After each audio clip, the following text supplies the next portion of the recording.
আসসালামু আলাইকুম। Doctor Mohammad Tanvir Ahmed, graduate natural medicine and surgery. ইতিপূর্বেই আমরা স্বাস্থ্য সংক্রান্ত আলোচনা করতে গিয়ে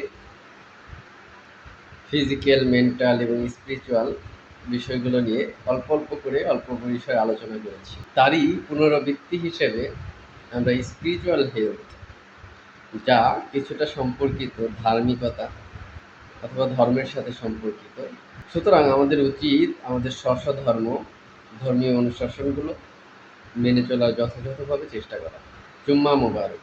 সুস্থ থাকুন, সুন্দর থাকুন।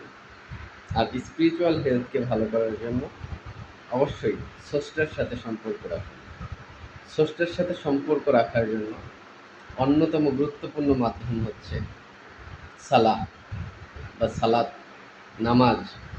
অন্যান্য ধর্মাবলম্বী যারা রয়েছেন তারা তাদের ধর্মগুলো এবং ধর্মীয় অনুশাসনগুলো মেনে চলার চেষ্টা করুন। সুস্থ থাকুন, সুন্দর থাকুন। আসসালামু আলাইকুম।